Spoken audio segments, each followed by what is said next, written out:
సింగనమల మండల కేంద్రంలోను అదేవిధంగా సింగనమల మండలానికి సంబంధించిన 19 పంచాయతీల్లోనూ గత 3 నెలల నుంచి కరెంటు కోతలు ఎక్కువైనాయి. ఏఈ గారు ఇన్ఛార్జిగా ఉండడం వలన అదేవిధంగా కూటమి ప్రభుత్వాన్ని కొంతమంది ఏపీ ట్రాన్స్కో అధికారులు బదనాం చేయడానికి ఈ కరెంటుని కటింగ్ చేస్తున్నారని తెలుస్తుంది.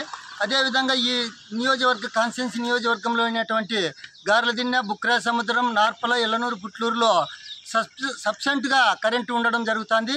కానీ ఈ మండల కేంద్రంలో రోజుకు 3-4 గంటలు కరెంటు తీసేయడం వల్ల విద్యార్థులకు, అధికారులకు, అదేవిధంగా ప్రజలకు, రైతులకు చాలా ఇబ్బందికరంగా ఉంది. రాత్రిలో పూట 12 గంటలకు కరెంటు తీసేస్తే ఇప్పుడు పొద్దున 8 అయితేనే కరెంటు రాకపోవడం కారణం ఏమంటే ఈ కరెంటు వల్ల ఏపీ ట్రాన్స్కో వాళ్ళ నిర్లక్ష్య వైఖరి చాలా కనపడుతుంది.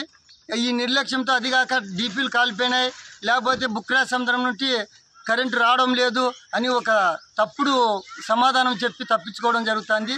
అదేవిధంగా వీళ్ళు కూడా లైన్ టు లైన్ తిరుక్కోకుండా అధికారులు ఎప్పుడంటే అప్పుడు కరెంటు పోయే విధంగా చర్యలు తీసుకుంటున్నారు. ఒకవేళ మట్లగొందిలో కరెంటు పోతే ఎల్సీ తీసుకోవడానికి సింగనమల్లో ఎల్సీ తీసుకొని ఆ డీపీ కింద కట్ చేయకోకుండా ఎల్సీ తీసుకొని పోయి గంటల తరబడి కరెంటు లేకుండా రైతులను ఇబ్బంది పడి చేస్తున్నారు. అదేవిధంగా మన సింగనమల శాసనసభ్యురాలు బండారు శ్రావణశ్రీ గారు ఎన్నిసార్లు అధికారులకు తెలియజెప్పినా కానీ నియోజకవర్గ హెడ్ క్వార్టర్లో కరెంటుని సమకూర్చడంలో అధికారులు అని చెప్పేసి ఆ అధికారి లంచం తీసుకుంటున్నారని కూడా సస్పెండ్ చేయడం జరిగింది.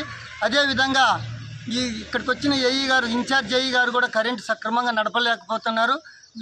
ఖచ్చితంగా ఒక పర్మనెంట్ ఏఈని వేసి సిబ్బందితో పని చేయించే విధంగా చర్యలు తీసుకోవాలని మేము ఏపీ ట్రాన్స్కో వాళ్ళని కోరుచున్నాము.